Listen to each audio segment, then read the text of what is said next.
Back to MLB Tonight, the national pregame show presented by La Quinta by Wyndham. Polar Bear getting his swings in. How great has he been? The guy in front of him went hitless back-to-back games. Juan Soto, he needs to get going now. The Polar Bear was atop our rankings in the great race. We expected this to be an amazing race for NL MVP this year with Soto in the NL, with obviously Ohtani back as a pitcher. We're expecting at some point this year. And Kyle Tucker in the National League. Kyle Tucker won for his last 15. I'm wondering if he'll be back in our top 10. Let's jump into this week's rankings. Brendan Donovan cooled off a bit, but Danny plays so many positions, he's still among our top 10. Might be the most versatile player in the big leagues round. Think about it. Outfield, second base, shortstop, wherever he plays, he brings his bat, though he hits. Yeah, this guy hits. Now, he's not incredibly defensively versatile, but Juan Soto needs to be in these rankings, despite the fact he didn't reach base his last 2 games. Yeah, it looked like over the weekend he was starting to heat up. A couple of games where he went deep twice. Look out, because when he gets hot, he's going to start hitting them, Greg, in bunches. Juan Soto, number 9 in the great race for NL MVP. We have Pete Crow Armstrong back. Yeah. He's on pace for 40. Yeah, hit his 10th home run on Sunday. The cool kids call him PCA. I don't know what the Cubs are going to do, but they should think about locking this guy up long term. He is a budding star. Pete Crow Armstrong, number 8. Number 7, you can make a case Francisco Lindor needs to go higher. Yeah, he changed his walk-up song. It doesn't matter what song they play. He just keeps hitting dingers and making all the plays. Solid beginning to the year last year, but boy, he's come back guns a-blazing. He looks identical from the left and right side. This guy changed his batting stance, and it has paid dividends. Corbin Carroll still leading the charge in the desert. Another off to a really sluggish start in 2024. Came out swinging, continues to swing a hot bat. If he goes, the D-backs go. Snakes alive. Kyle Schwarber's only number 5. That tells you how great this list is. Unbelievable. You wouldn't think of him as having a consecutive on-base streak, hitting lefties much better in 2025. He is the heart and soul of the Titans. Who is number 4? 35-year-old Freddie Freeman. Freddie Freeman might be having the best year of his career. I know you're into comps, but you look at how many games he's going to play in, you could argue this is his best year ever. It's insane. He missed time. He's hitting over 360. Freddie Freeman on pace for 36 and 130. Again, these are the 3 players that are left. That means Kyle Tucker falls off our top 10. We've got Shohei Ohtani, Fernando Tatis Jr., and the Polar Bear, Pete Alonso. Are you ready to call the great race here in Studio 42? Ready for the race. And just to let you know, we're loading the candidates in the gate, and he's back. Shohei, the Polar Bear, and Nando. It's a short 5-furlong sprint. Polar Bear out for the lead. Between rivals, that's Nando. Down along the inside, it's Ohtani. Oh, he's back on top. The parts. Unbelievable. Shohei Ohtani regains the top spot. It's amazing how he can just climb so fast. And wait till he starts pitching. We might just engrave that thing. I mean, it could be his for a long time. We're waiting on it. But again, he's not an RBI machine. He had 11 home runs and 17 RBIs at one point.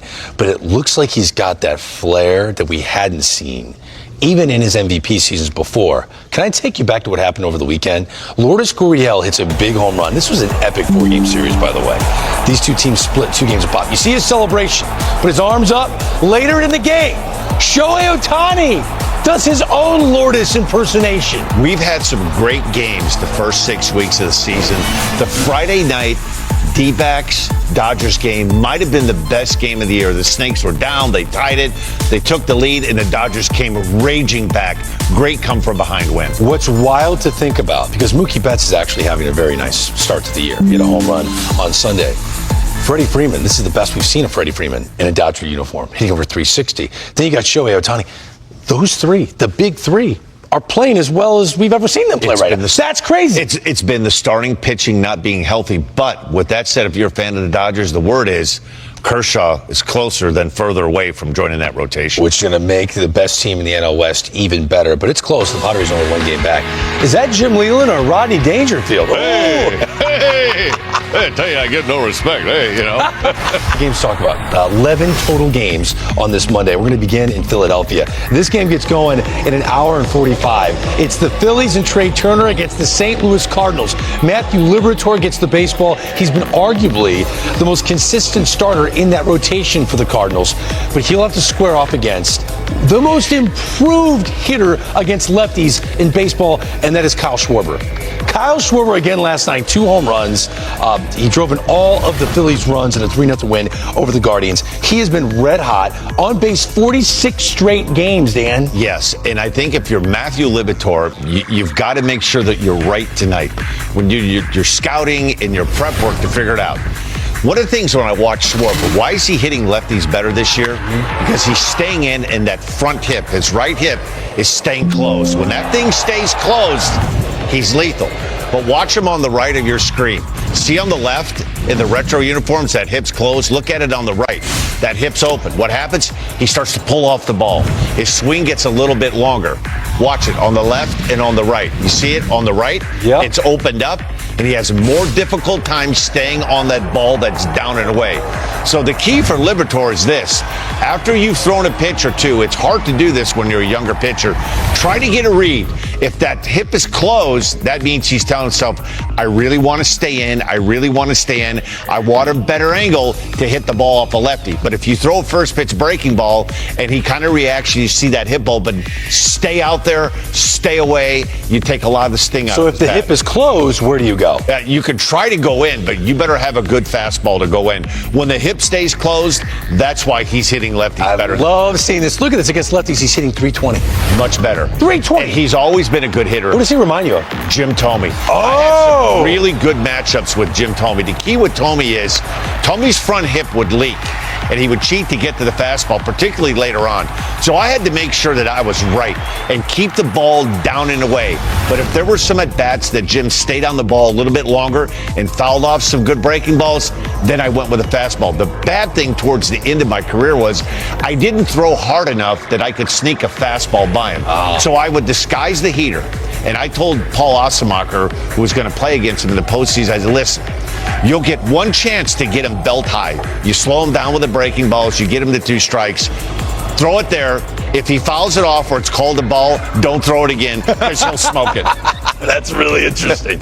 I love that.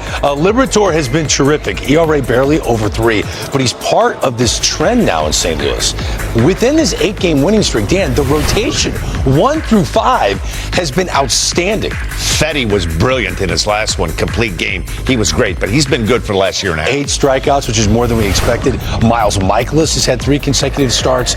Sonny Gray has become win day for this club. Andre Palante, a ground ball specialist, to go along with Liberator. Are you buying the starting 5 for the Cardinals? I'm buying him because of this. The Cubs are going to have some issues. They're not having Steele the rest of the year. Imanaga is on the IL.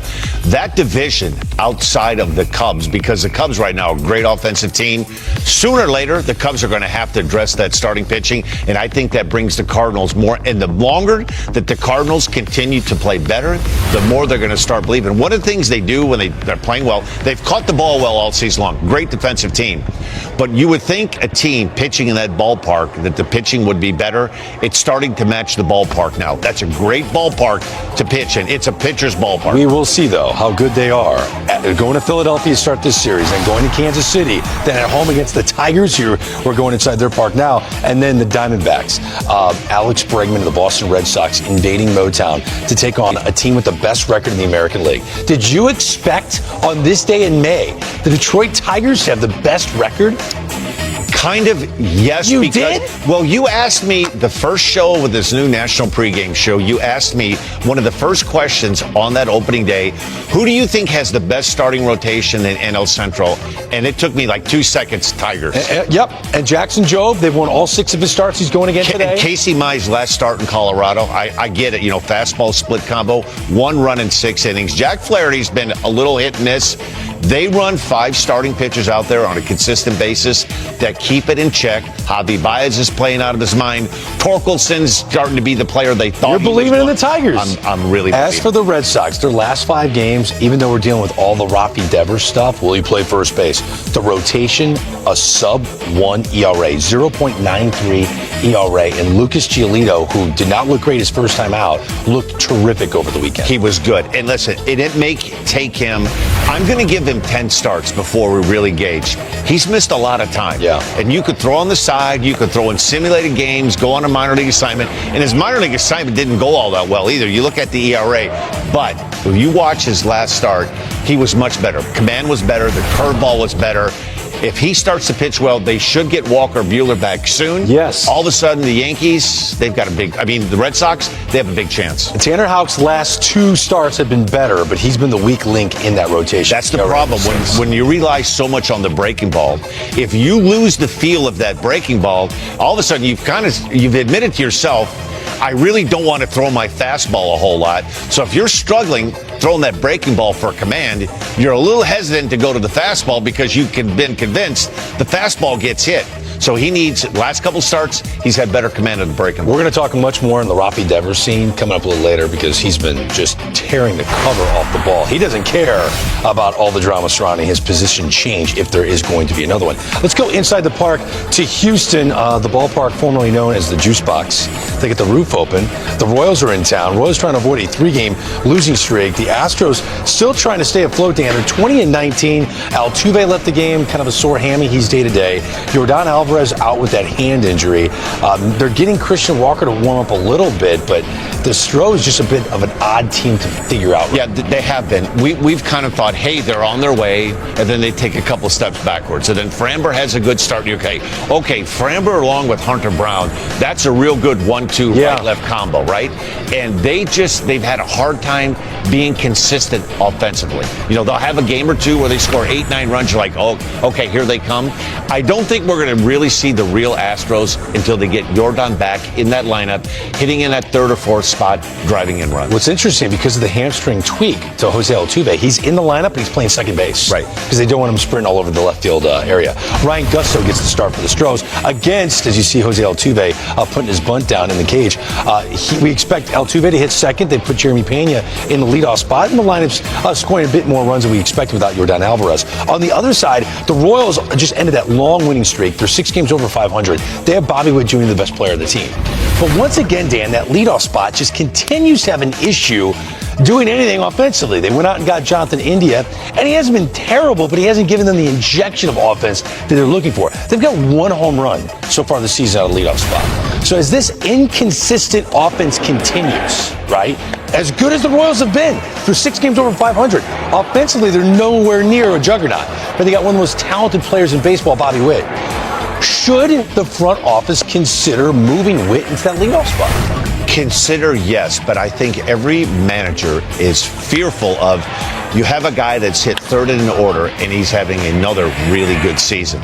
And I never hit, so I don't know what it's like to hit 3rd, 4th, 5th. But you've navigated other lineups as a pitcher. You've had to face other lineups. I personally would rather, from a pitcher standpoint, I'd like to see him hit first, because he's going to come up with nobody on base the first time. You know you're getting one at bat with nobody on base. I get your theory is if he gets on as fast as he is, a single or a walk is a double or triple. If he's in the mood, he feels good, he's probably going to steal second, then steal. But what would you prefer? Him come up with no one out and no one on, or coming up with no one on and 1 out? You'd prefer he comes up with 1 out. Yes. Because if you fall behind, you could get ready. You have to get 2 more outs. Depending on the score of the game, where you're at in the game, what inning it is, when he's coming up, starting an inning off. I just think because of his base running prowess, he's not the typical, like Aaron Judge in leadoff spot bums me out. I don't want to see that. He's such a super slugger, right? But Bobby Witt has so many other aspects to his game that you can exploit by having him in the leadoff spot. And it works like when the Phillies experimented. The Cubs did this a little bit with Kyle Schwarber. Yeah. But to compare the Royals lineup to the Phillies lineup or the Cubs lineup of the past with Schwarber, it's not fair because the Royals don't have that kind of firepower. Yeah. I want to go to Citi Field. The New York Mets, they got a win on Mother's Day. Francisco Lindor hit the big home run. He's looking like an MVP candidate. Again, it's Paul Skeens Day. You're the Mets, you got to get ready for a guy with great stuff. But Dan, I got to tell you, yesterday was his 1-year anniversary. 1-year anniversary of Paul Skeens being in the big leagues. And he's got a microscopic ERA, 2.18 ERA in that 365-day span. But his last couple of starts, he's looked gettable. Would you agree with that? Totally. And we've had this discussion several times. The great ones, the elite ones, Randy Johnson, Roger Clemens, John Smoltz, Greg Maddux. The reason they're so good and put Skeens in that mix is they're so used to dominating in the strike zone that when they get a little bit off, and we've seen a little bit of frustration, at least body language wise, the last 2 starts from Paul Skeens, he's not been as fine-tuned. That splinker, it's starting out as a ball, and you're seeing a lot of pitches that hitters aren't even offering to swing at. So he's been a little bit off, and you get a little frustrated because what becomes so easy for you to do, all of a sudden you're struggling with what 95% of the other guys struggle with, command of a couple of pitches, and with him, it's command of 5. His stuff is still good. He's just a little bit off, and I'm sure he's probably trying to figure out what is it. Is it mechanical? Is it where he's landing? Hopefully not overthinking it. The stuff is still there. Yeah. He's just not been as consistent, making pitches appear to be strikes and then them darting out of the strike zone. He's thrown a lot of pitches in 2 starts that have started out outside, and hitters aren't even offering him, or inside, and he's pulled some breaking balls. Very unlike him, but I don't think it's a physical problem. He's just going through what every pitcher goes through, a little rough. So you're saying he's human? Okay. Yeah. It was a great weekend for the Pirates, though. They took 2 of 3 against the Atlanta Braves in the debut weekend of Don Kelly as manager of the Buccos after Derek Sheldon was relieved of duties. I got to tell you, Dan, to watch Don Kelly come out and get tossed. Yeah, and this takes a lot of... This fired me up. This takes a lot of guts when you've never managed in the big leagues, but only a couple of days, and to go out there and argue with an umpire, because most of the time, a young manager, an umpire, they don't even really listen to the argument. They're like, hey, you don't even know how to argue. What are you doing coming out here? I tell you what it does. It builds a lot of cred inside that dugout, in that locker room, that he's fighting for his position players. He's fighting for his pitcher. Hey, those are strikes. They need to be called strikes. Yeah, and he's going to have a voice. Yes. The umpires are going to know he exists. You know, his style of arguing reminded me of somebody that I've seen wear a Bucco uniform before. Watch him come out here and kind of let it loose. I mean, the head nod, the pointing. He grew up a big Jim Leland fan, who you know well. And I know you're trying to get me thrown off the TV because there was nobody like Jim Leland. Hey, what do you mean that's just right? Hey, you know. And I mean, there were some kind of expletives going on right there. And what made it so cool about Jim Leland, like, never had a chance to play in the big leagues. So guys respected that he fought for them. The cool thing about Jim Leland is every team that he managed and played for, you had to respect. Jim Leland could chew you up and down, but walk up to you the next day and put his arm around you and say, hey, you know, I had to do that. I need to start pitching better. A fatherly figure. Yes. I love Jim Leland. How does it go again? Hey, you know, I don't know. You got to throw a strike. You know, how can I help you if you can't help yourself? You know, I want to pitch you, but hey, you know, hey, I always tell the guy, hey, you want to pitch more? I got to get you to do my ringtone. Yeah. Hey, Skip, if I pitch more, I pitch better. I know, but you got to pitch better to pitch more. That's the way it goes.